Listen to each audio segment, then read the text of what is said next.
Hello, welcome back to Dad Chats 2, and it's episode number 6, I think. Today I'm talking to James Moore. James works for The Independent. Some of you might know Jim Moore Journo on X, used to be Twitter. Good morning, James. How are you today? Morning. Pretty good. Pretty good.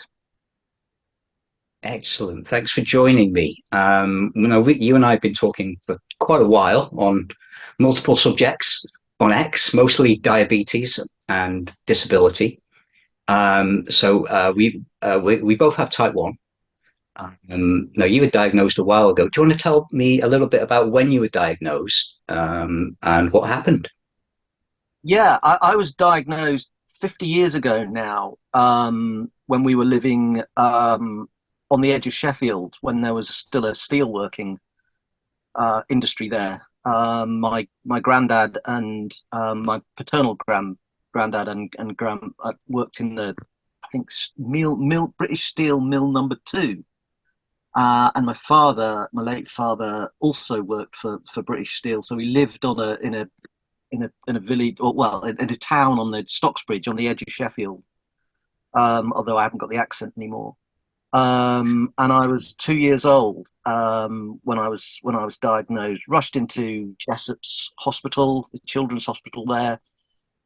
And I've sort of vague flash memories of the time there, of people sticking needles in me, and you know wondering why people were hurting me all the time. And obviously they were sticking needles in me because that's what they did. That's what they had to do. And the other. Then we went on to the sort of Stone Age. It seems like the Stone Age now, because I think for a long time after Bantoft discovered insulin, things. I don't think the things changed terribly much. I mean, we were still using glass syringes, Yeah, and it's this. It looked like something out of a Frankenstein film. One of those old Hammer films, or not even the Hammer ones, the 1920s ones where Bela Lugosi starred in. Those ones where this glass, dirty great glass syringe, and periodically it would go.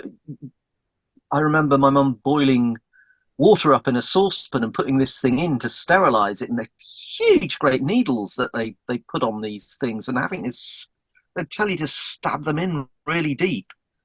So, yeah, and it's only the last, relatively recently, that sort of regime has changed. I think it's because this was yeah. in my life. We were still using animal insulin at the time, as had been the case for you know as had been the case for the ever since the discovery of insulin. So yeah, it was. Things have moved very rapidly, particularly recently. Yeah, absolutely. I mean, I believe I was using animal insulin as well early on. You're diagnosed. Are you 50 years diagnosed now? 50 years diagnosed. I'm 52, so I'm 50 years diagnosed. So yeah, I mean, we didn't even have blood tests at the time. We had these. You had a urine test, and there was a 2, 5, and 10 drop, 2, 5, and what, I don't know, can't quite remember, but there were these little blue and white tablets, and you drop it in a test tube, and it would fizz, and it would it Yeah. would turn color. So this was before even we had finger pricks. Yeah, yeah, I've got hazy sort of images of those things happening. I was a little bit after you. Now you're going to be due a medal, I believe. Diabetes UK do these medals at 50, is it 50 and 60 years, I think. So maybe someone at Diabetes UK might be watching, can get in touch with you. So I'm going to put your username down here somewhere, and then they can maybe catch up with you and pin Yeah, a medal on your chest. my hospital could do it, but my hospital clinic is useless. So no, I don't really trust them to get it sorted out. Oh dear. So I have noticed you mentioned your clinic and your access to things on X sometimes, and it does seem to be a bit of an issue, a bit more than a bit, quite a lot of work for you. So at the moment, can you tell me, are you injecting or pumping? Are you using CGM? What do you have at the moment? I'm using a Libra, and I'm using these, which is this would be a reusable Traceba pen, which and I switched to that because of the Traceba, the shortages of these, which are disposable. This is a disposable Fiasp, which I guess some people will know anyway. But yeah, this is the Fiasp pen I use, and I relatively, I think within the last year, I switched to switched to CGM, and with the corollary benefit that my fingers, which were looking pretty bust up with calluses all over them, have healed. I didn't know whether they would, but they have. Yeah. So that was only last year when you switched Yeah, to a CGM. How many yeah. how many how many blood tests were you doing a day? I mean, before my switch, I was up to sort of eight, nine, 10 a day. Were you doing a lot? That sounds about right. From that about the same number with me. I would test a lot,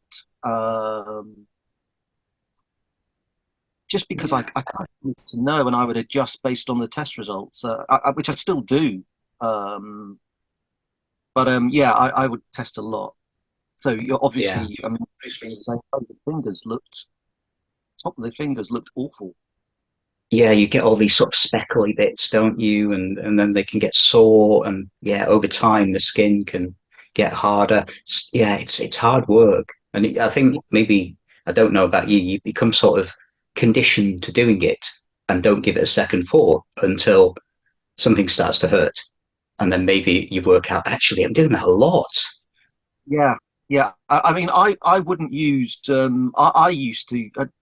I'd get, you know, HCPs would go at the way I'd do it because I would just prick my finger with the needle straight with a lancet. I didn't like using the pressy things because I Oh, I felt it gave see. me less control. I like the control of just pricking my finger. So that's what I'd do. And I'd get all sorts of lectures about that was the wrong way of doing it. And it's kind of like, well, you know, do it my way. Thanks very much. This works for Yeah, me. There's a lot of, I think there's a lot of HCPs that can't process that. They can't process that, yeah. you know, There's a lot of black and white advice, isn't there? And I think type 1 is quite individual. We're sort of unique in how we manage things. I don't know a single person that manages my type 1. They manage their type 1, and it's never the yeah. same. And I guess that would be the same for you as well. I mean, just it Yeah, goes to show that you wouldn't use the guillotine sort of device. You'll do it yourself. So, yeah. what works for you. They all work. I mean, the summer thing is really interesting to me because it gets hot now at summer, sometimes very hot, and my blood sugars invariably shoot up in the heat.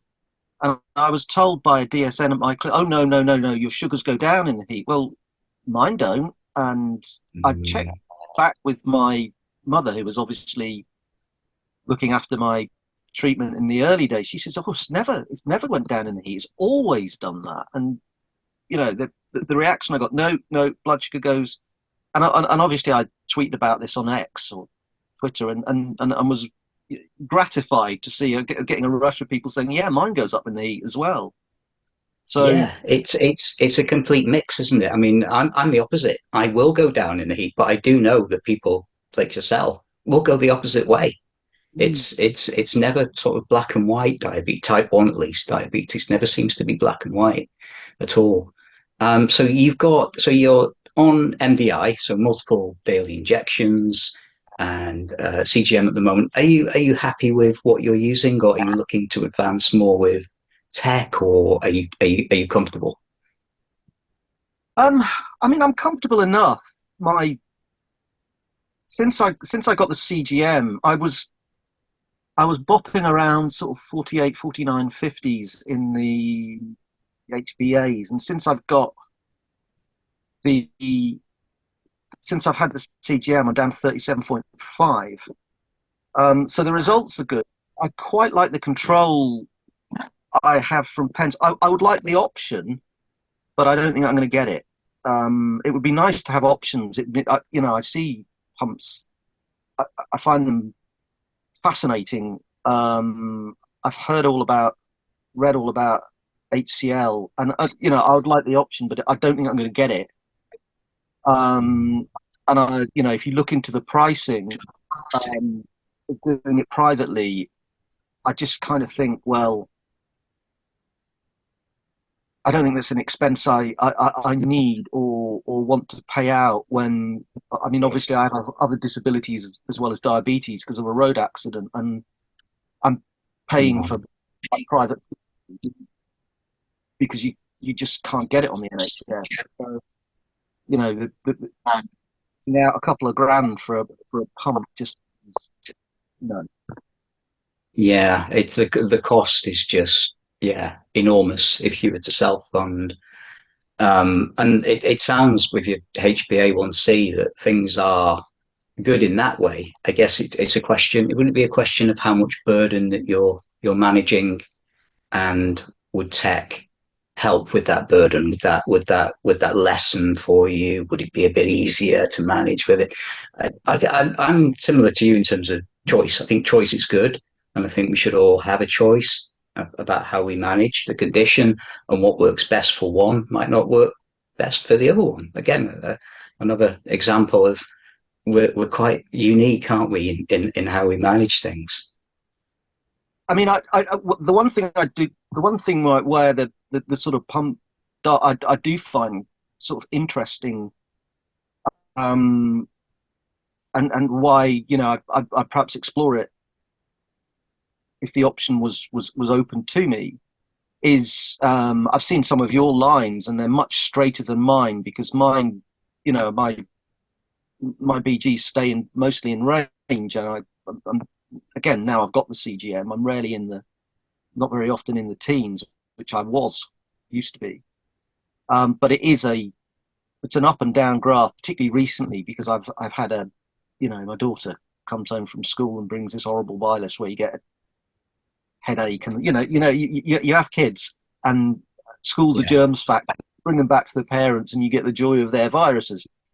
So, absolutely. the the the swinginess. I haven't been able to exercise and what have you, and I've been having to sort of tweak my insulins quite a lot. Watching these graphs go suddenly and quite violent swingy, and from looking some of the diagrams you've posted, you seem to get a much flatter graph when you're using a pump. Yes, I think more so with closed loop. Mm. There's two steps for me when I moved to pumping. When I was MDI, similar to you, when I moved to pumping, it certainly smoothed. The line was a little smoother. My TIR was better. My A1C was better. And then moving to closed loop, A1C is about the same, so nothing much has changed. But my TIR's higher, and as you've noted, the line is a lot flatter, especially overnight. So and there's less work for me. Um, the machine, as I call it, sort of catches the spikes, catches the hypos, and they're less severe. So there's less burden with closed loop for me. But that doesn't mean it's the same with all people. And I think we should all have the option of give it a go. Let's give it a few months. Is it working for you? Do you like it? Is it helping? Is your management better? Your numbers better? And if not, and you just want to go back to pens and injecting the way you used to do, then maybe I think that will be the case for some people. I know there's a big push for tech. It might. I mean, it might be the case for me because I do like the ability to control things myself. So, but I think you're absolutely right. Is having the choice open, and the frustrating thing is the choice isn't there at the moment. Mm. And when they introduced closed loop, and there was a big sort of all of these rounds of applause and what have you, and there are, well, part of the cast said 60. I wonder if the number is higher of us excluded um, under the criteria from getting these, and obviously, you want, you know, I am not a priority for this because my numbers are good. I don't have many problems. My numbers work. My TIR is good. My HbA is good. So yeah, no, I'm obviously not a priority. But the fact that I'm among this group of people who are excluded, some of whom were, as you yourself was, back in the Stone Age when things were really quite bad. And yeah, I have had the odd. I've had problems with my eyes, for example, in the past. Not anymore. They've fixed themselves. But I've had problems with my eyes. I've got problems with my blood pressure, and this obviously clearly dates from pre-tech diabetes. So it's not. I've not been free of complications, and to know that the option isn't there of this system which could make it better is somewhat frustrating. And just to the fact that living with it, as we all of us find it a challenge, and the nighttime things I find particularly difficult is still even today is getting it to a number at night and getting the basal right so it doesn't wake you up at night so you can sleep. That I find Yeah. really my biggest challenge at the moment. The amount of sleep I lose through diabetes is ridiculous. When I Yeah, have sleep loss is awful with it. Especially, I noticed the same. I do apologize for jumping in. It's just that I had exactly the same thing with pens. That overnight, so many hypos, so many spikes, so much lost sleep. Yeah, and you got that telltale sign when the alarm bleeps now because at 3 o'clock in the morning it's waking me up. Yeah, And sleep's yeah. difficult because of Rodax, and I have non-diabetic neuro pain from the from a cycling accident, Mm, and that makes it a challenge yeah. as well. Plus, diabetes means I lose a lot of sleep. Um, Fortunately, last night I had a good one, so this is a good time for us to be. Okay. It's one of those unusual nights when you've got some sleep. Yeah, Fantastic. You make a good point. A lot of people do have good A1C, similar to you, or near to you, and they're just not going to meet what they need to meet to get closed loop. They may be told, at least in the short term, they may be told it's not for you, and that's quite tough. It's tough that people are losing sleep, such as I did as well. And many other people complain of sleep loss. It's difficult to work, difficult to live sometimes with type 1. And the technology just seems to be there to maybe make this better. And they might be told no. And they might be mm, told no for the next few years. And that's difficult to swallow when other people are told yes, and they are deserving. The people that are told yes, absolutely deserving. But over the whole thing, I think we should all be given the option. It's difficult because it costs a lot of money. I know, and it's a tough thing to deal with.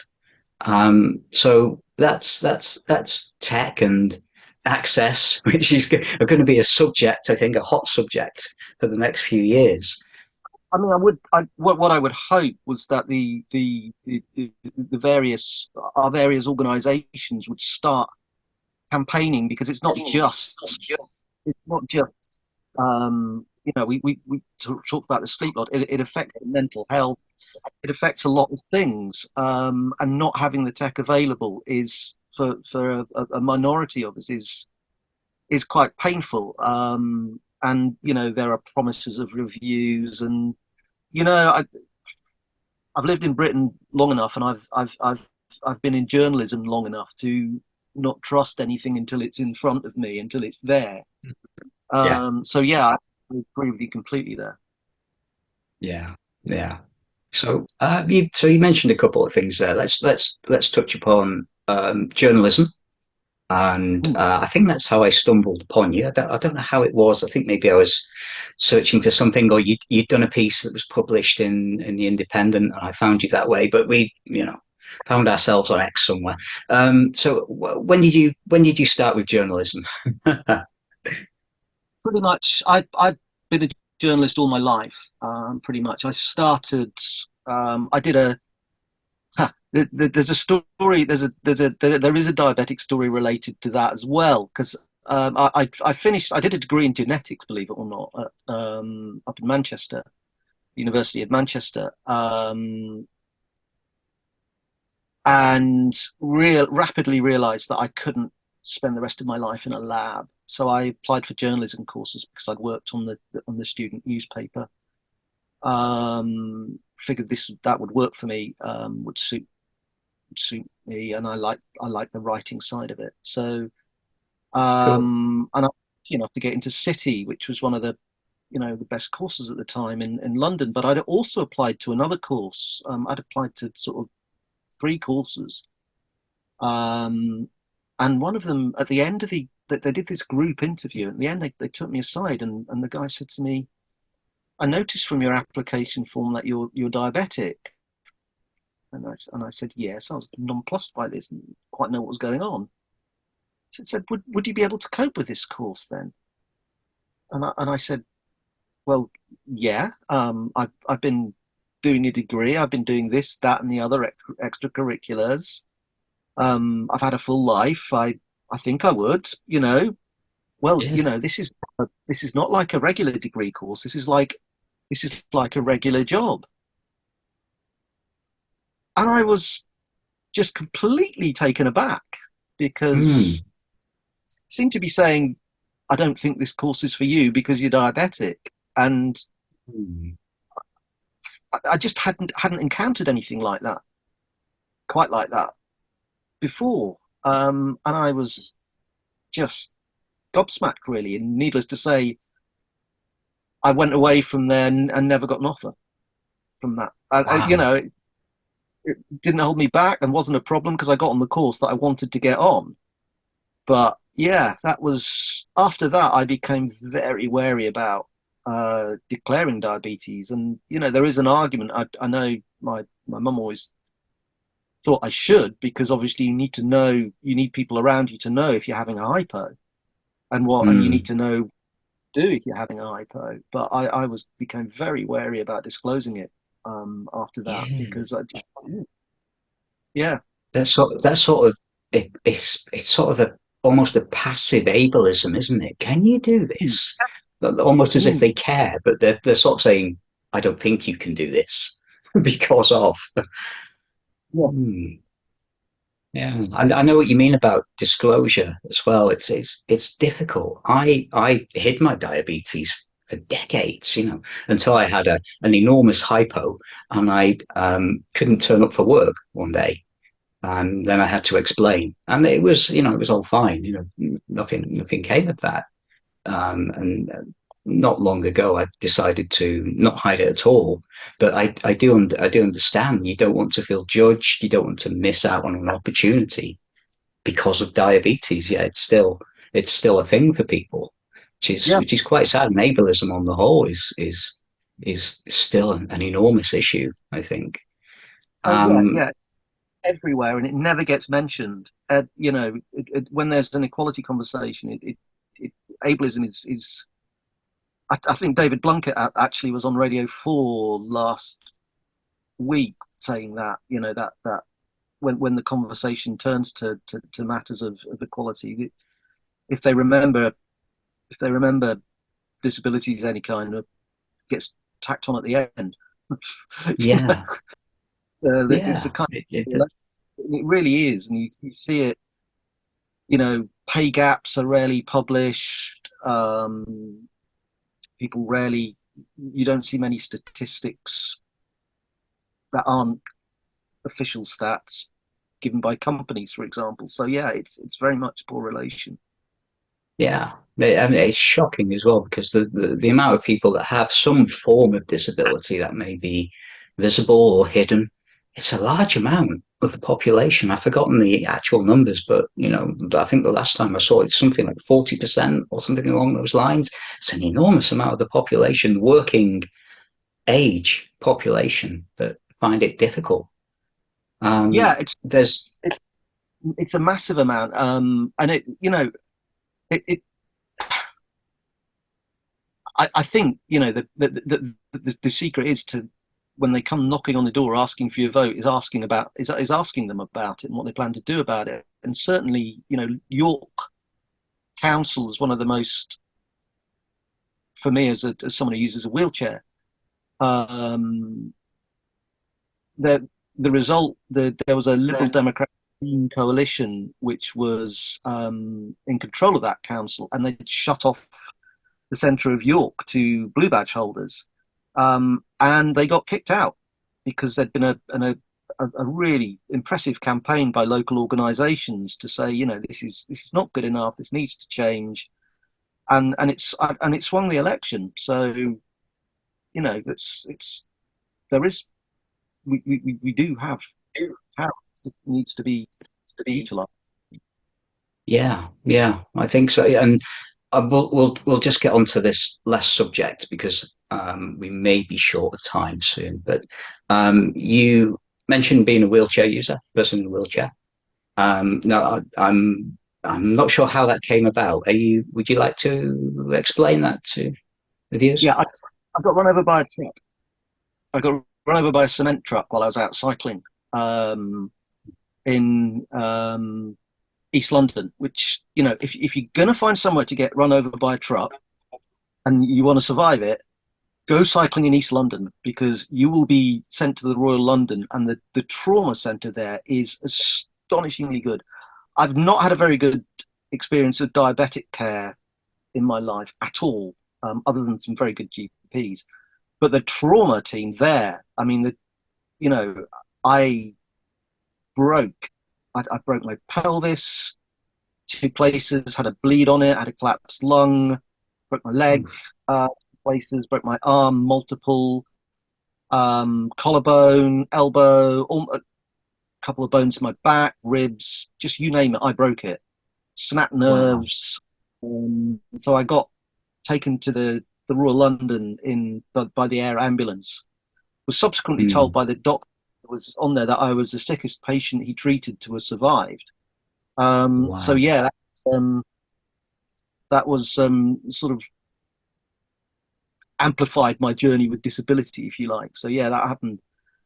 And back to the diabetes stuff, I did learn a lot, and it wasn't good about diabetes in hospital, because the one thing they weren't that good at was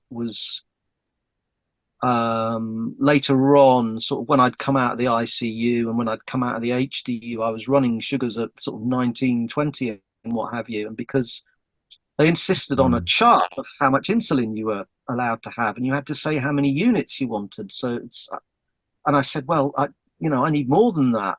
And they said, well, we can't give you more than that. I was just like, what? And it's just, look, I know my diabetes. I know I need. I think at the time I would have taken about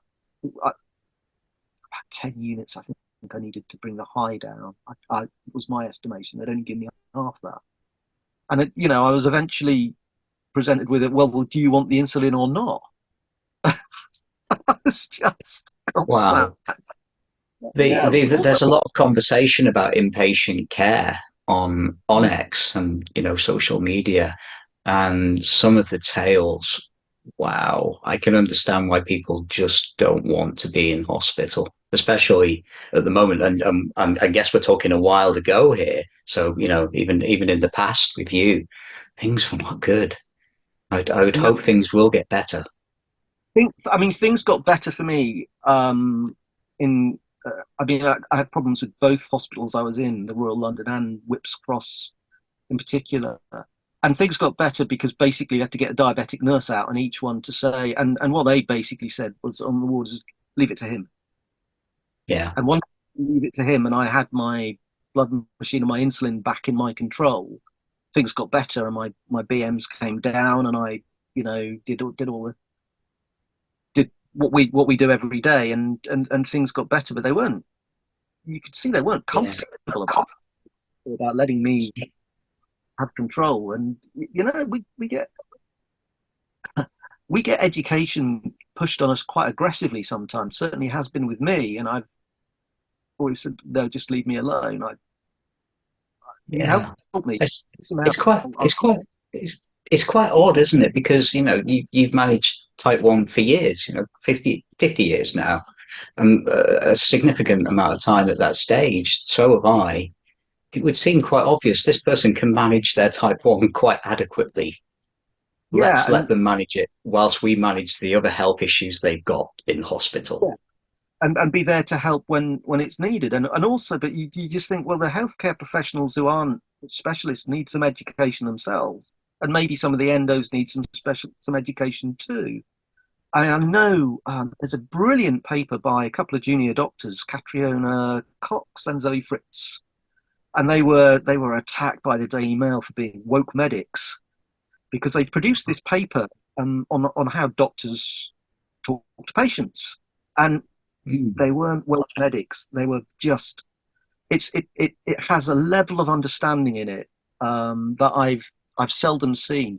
And they talk a lot about diabetes and the infantilization of patients, where we're told what we're allowed and what we're not allowed, and all this sort of stuff that comes through in the communications we're given. And they said, no, you need to stop speaking to patients like that because it's not helping. And it's a really it's in the British Medical Journal, and it's a brilliant paper. And I take my hat off to Fritz and Cox because they get it, and a lot of people don't. And I'd just love it if a few more docs would read that paper because it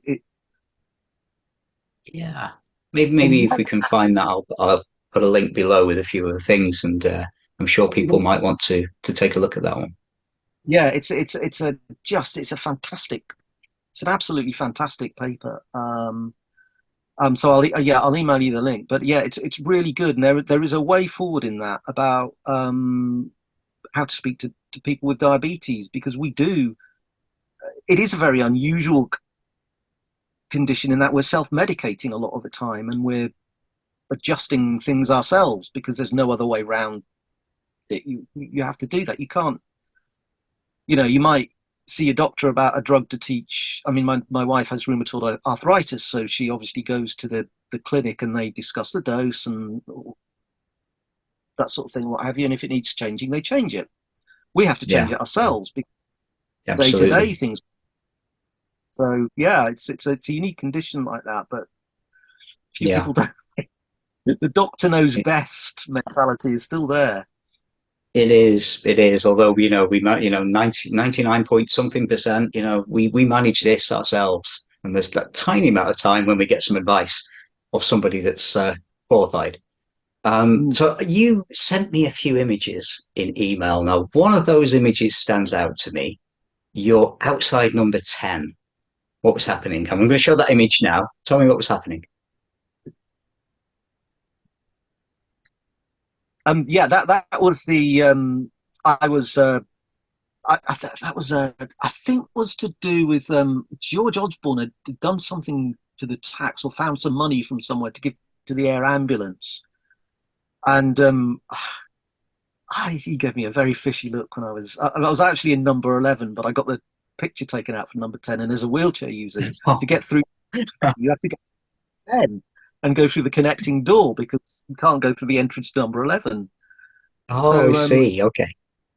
there was a sort of celebration there of lots of different air ambulance people and people who'd been saved by the air ambulance. So that's why I was there, because I'd written a lot about it and I'd written a lot about the charity. And it's interesting that I spoke the air ambulance people are quite glad that they're a charity and not directly funded, because it gives them it gives them options. They're not in the bureaucratic structure, and they can do it then. So yeah, I got a very fishy look from George Osborne.